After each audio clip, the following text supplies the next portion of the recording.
Assalamualaikum warahmatullahi wabarakatuh. Halo adik-adik, bagaimana kabar kalian selama di rumah? Insya Allah semua selalu dalam keadaan sehat walafiat ya. Adik-adik, untuk mengawali pembelajaran kita pada semester genap ini, izinkan saya untuk memperkenalkan nama. Nama saya Siskawati Amrin, saya sebagai pengajar mata pelajaran Pendidikan Pancasila dan Kewarganegaraan. Nah, untuk kalian agar lebih memahami materi dengan baik, silahkan kalian simak baik-baik video yang akan saya tampilkan berikut. Jangan di skip ya. Adik-adik, materi kemarin kan kita sudah membahas tentang mengidentifikasi pengaruh kemajuan IPTEK terhadap NKRI. Kita sudah membahas tentang pengaruh positif dan negatif dari kemajuan IPTEK. Nah, sekarang kita akan membahas tentang bagaimana cara membangun sikap selektif dalam menghadapi berbagai pengaruh kemajuan IPTEK. Manusia di dunia ini tidak dapat melepaskan diri dari kemajuan IPTEK atau ilmu pengetahuan teknologi. Dengan IPTEK, hidup manusia akan dipermudah. Agar tidak menimbulkan permasalahan dan dampak negatif, manusia perlu memiliki tanggung jawab etis di dalam mengembangkan dan menerapkan IPTEK.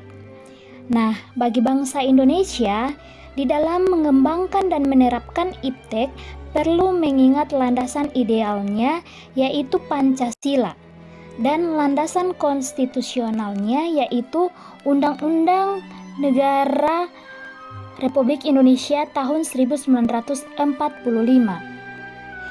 Nah, dalam Undang-Undang Negara Republik Indonesia tahun 1945 telah mengamanatkan bahwa tujuan nasional antara lain untuk memajukan kesejahteraan umum dan mencerdaskan kehidupan bangsa.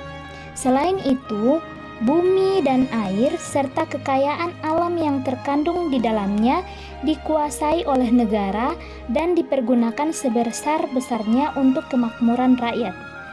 Untuk itu, upaya memanfaatkan, mengembangkan, dan menguasai IPTEK diarahkan agar senantiasa meningkatkan kecerdasan manusia, meningkatkan pertambahan nilai barang dan jasa, serta kesejahteraan masyarakat melalui percepatan industrialisasi sebagai bagian dari pembangunan yang berkelanjutan dengan mengindahkan kondisi lingkungan dan kondisi sosial masyarakat. Nah, dari amanat tersebut jelas bahwa pengembangan dan pemanfaatan IPTEK untuk meningkatkan kecerdasan dan kesejahteraan rakyat secara lahir maupun batin harus mempertimbangkan kondisi lingkungan dan kondisi sosial masyarakat. Ini artinya bahwa pengembangan dan pemanfaatan IPTEK di Indonesia tidak bebas nilai, tetapi harus mempertimbangkan lingkungan dan nilai-nilai sosial kemasyarakatan dan agama yang ada di Indonesia. Adik-adik, sikap tanggung jawab dalam pengembangan ilmu pengetahuan dan teknologi di Indonesia haruslah memiliki kearifan dan berpegang pada prinsip moral. Nah, dengan demikian, pemanfaatan IPTEK dalam kegiatan pembangunan tidak akan merusak lingkungan hidup. Akan tetapi, jika IPTEK dimanfaatkan tanpa kearifan dan dengan tidak pertimbangan moral, kecenderungan untuk merusak lingkungan lebih besar. Kemudian, menerapkan IPTEK disertai dengan etika dan rasa tanggung jawab.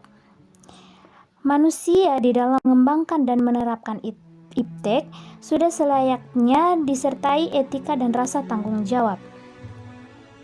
Etika jika dilihat dari segi keilmuan, artinya di dalam mengembangkan IPTEK berdasarkan metode keilmuan dengan langkah-langkah yang sistematis dan bersifat objektif. Kemudian, jika dilihat dari segi agama, pengembangan IPTEK secara sistematis dapat dibagi menjadi dua. Pertama, untuk membantu manusia dalam mendekatkan diri kepada Tuhan. Berbagai penelitian atau eksperimen yang dilakukan manusia pada hakikatnya adalah memahami dan ingin mencari tahu kebenaran ilmu dan hukum-hukum Tuhan di alam raya.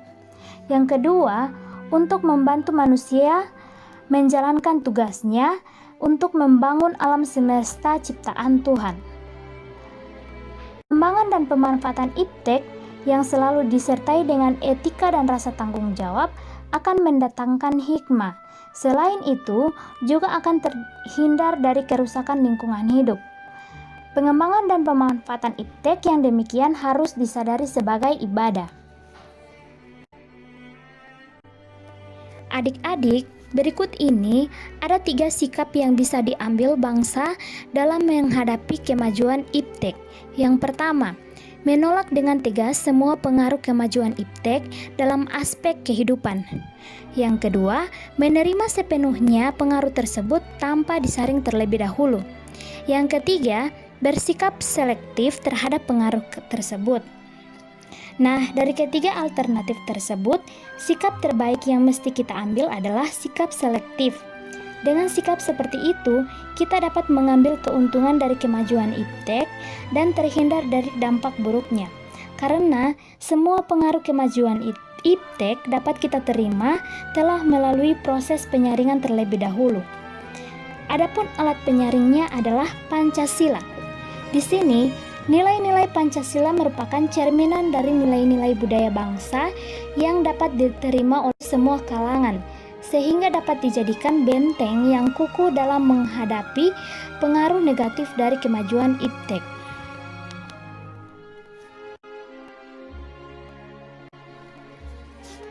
Sikap selektif terhadap pengaruh kemajuan iptek di bidang politik. Bangsa Indonesia harus mampu menunjukkan eksistensinya sebagai negara yang kuat dan mandiri, namun tidak meninggalkan kemitraan dan kerjasama dengan negara lain dalam hubungan yang seimbang, saling menguntungkan, saling menghormati, dan menghargai hak serta kewajiban masing-masing. Nah, untuk mencapai hal tersebut, bangsa Indonesia harus segera mewujudkan hal-hal sebagai berikut. Yang pertama, mengembangkan demokratisasi dalam segala bidang. Yang kedua, mengaktifkan masyarakat sipil dalam arena politik. Yang ketiga, mengadakan reformasi lembaga politik agar menjalankan fungsi dan perannya secara baik dan benar. Yang keempat, memperkuat kepercayaan rakyat dengan cara menegakkan pemerintahan yang bersih dan berwibawa. Yang kelima, menegakkan supremasi hukum. Supremasi mempunyai arti kekuasaan tertinggi, sedangkan hukum artinya peraturan. Jadi, supremasi hukum mempunyai pengertian sebagai suatu peraturan yang tertinggi. Dan yang terakhir, memperkuat posisi Indonesia dalam kancah politik internasional. Hal-hal yang sudah saya sebutkan tersebut dapat didukung oleh adanya perkembangan ilmu pengetahuan dan teknologi.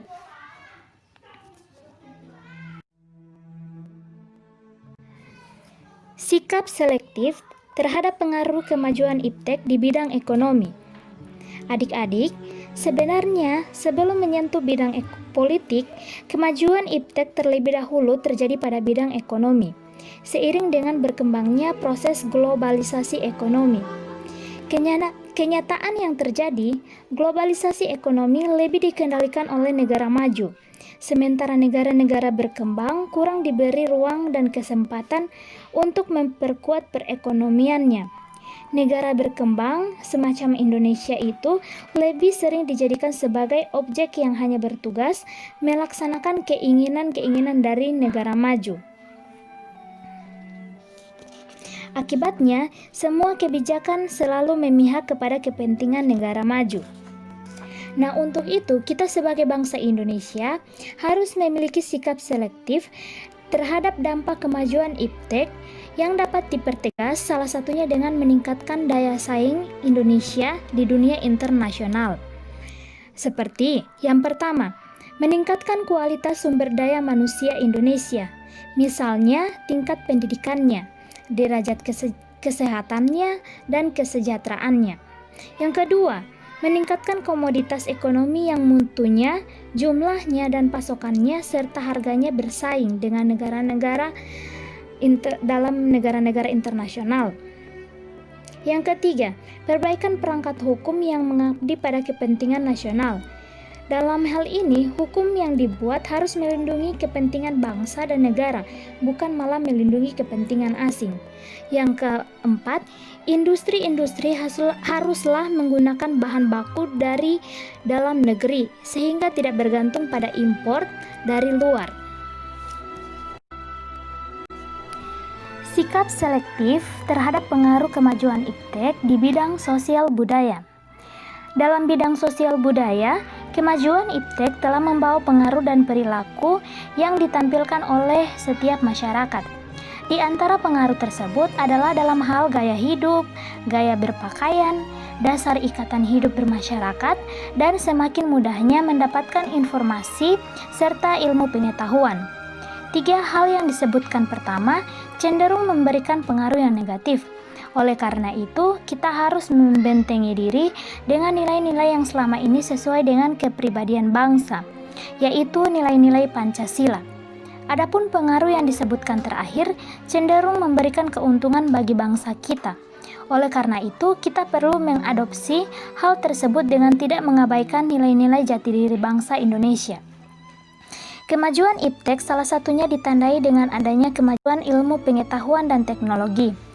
Agar hal tersebut bersifat positif dan dapat diserap ke dalam budaya kehidupan sehari-hari, maka kita perlu mengusahakan perubahan nilai dan perilaku antara lain. Yang pertama, terbuka terhadap inovasi dan perubahan. Yang kedua, berorientasi pada masa depan daripada masa lampau. Yang ketiga, dapat memanfaatkan kegunaan iptek. Keempat, menghargai pekerjaan sesuai dengan prestasi. Kelima, menggunakan potensi lingkungan secara tepat untuk pembangunan berkelanjutan. Dan yang terakhir, menghargai dan menghormati hak-hak asasi manusia.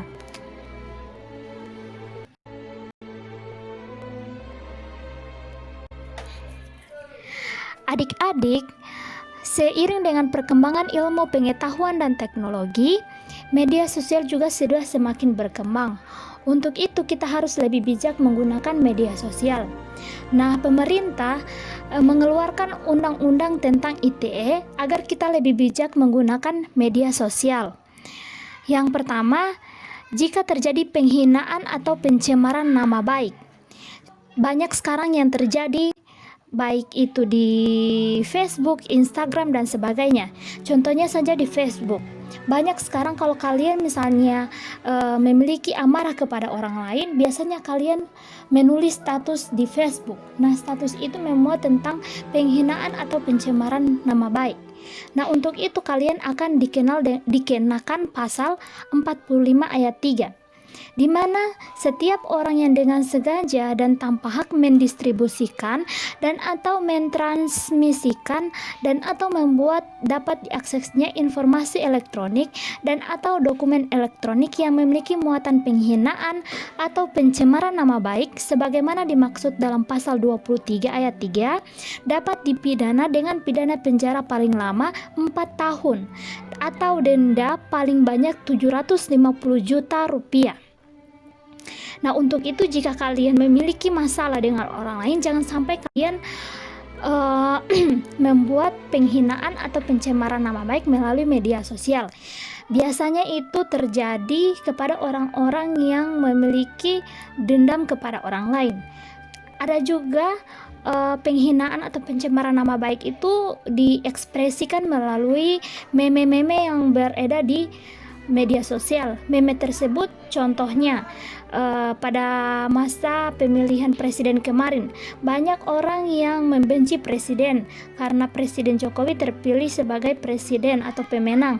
Nah, orang-orang yang tidak menyukai presiden tersebut biasanya membuat meme-meme yang tidak seharusnya atau yang tidak sepatutnya. Yang kedua, melanggar kesusilaan. Pelanggaran kesusilaan diatur dalam pasal 45 ayat 1, di mana setiap orang yang dengan sengaja atau tanpa hak mendistribusikan dan atau mentransmisikan dan atau membuat informasi elektronik atau dokumen elektronik yang memiliki muatan yang melanggar kesusilaan sebagaimana dimaksud dalam pasal 27 ayat 1 dipidana dengan pidana paling lama 6 tahun penjara dan paling banyak denda 1 miliar rupiah. Nah, contohnya banyak video-video yang beredar di masyarakat, video-video asusila seperti pornografi dan sebagainya. Yang baru-baru saja terjadi itu contohnya kasusnya artis Indonesia yaitu Gisela Anastasia yang membuat video porno yang berdurasi sekitar 19 detik.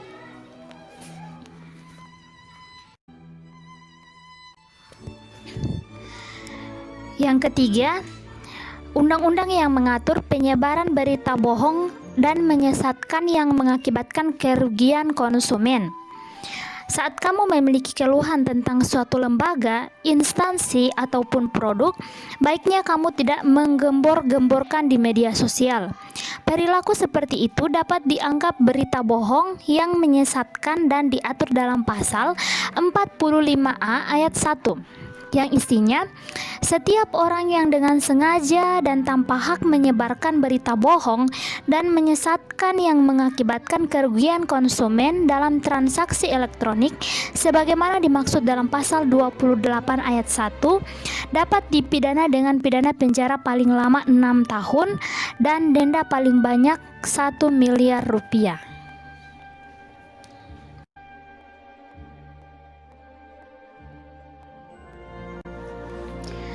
Keempat, undang-undang yang mengatur tentang penyebaran kebencian atau permusuhan individu atau kelompok masyarakat tertentu berdasarkan atas suku, agama, ras, dan antar golongan. Kamu tentunya tidak sendirian bermain media sosial, maka sebisa mungkin hindari memposting hal-hal yang berbau sara. Hukumannya terdapat di pasal 45A ayat 2, di mana setiap orang yang dengan sengaja dan tanpa hak menyebarkan informasi yang ditujukan untuk menimbulkan rasa kebencian atau permusuhan individu dan atau kelompok masyarakat tertentu berdasarkan atas suku, agama, ras, dan golongan sebagaimana dimaksud dalam pasal 28 ayat 2 dapat dipidana dengan pidana penjara paling lama 6 tahun dan atau denda paling banyak 1 miliar rupiah. Nah, adik-adik, yang sudah saya jelaskan tersebut merupakan beberapa contoh undang-undang yang mengatur tentang penggunaan media sosial. Untuk itu, kita sebagai masyarakat yang menggunakan media sosial, bijak-bijaklah dalam menggunakan media sosial. Gunakanlah media sosial dalam hal-hal yang positif, hindari hal-hal yang negatif.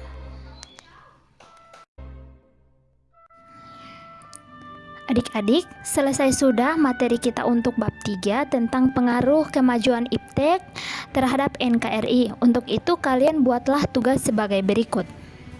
Pada saat ini, hampir semua orang sudah memanfaatkan jaringan media sosial seperti Facebook, Twitter, Instagram, dan sebagainya untuk berbagai kepentingan. Akan tetapi, ada pula yang memanfaatkan sosial media untuk melakukan kejahatan. Nah, untuk itu kalian buatlah video yang berisi tentang identifikasi kasus pelanggaran hukum yang berkaitan dengan media sosial. Kalian bisa ambil mana saja. Contohnya seperti kasus penipuan, penculikan, penyebaran berita hoax, dan sebagainya. Cukup hanya satu kasus. Carilah kasus tersebut dari artikel di internet, berita di TV, ataupun dari YouTube, terserah kalian. Jangan lupa kalian sertakan sumber, waktu, serta tempat kejadian. Serta jangan lupa berikan pendapat kalian mengenai kasus tersebut. Oke?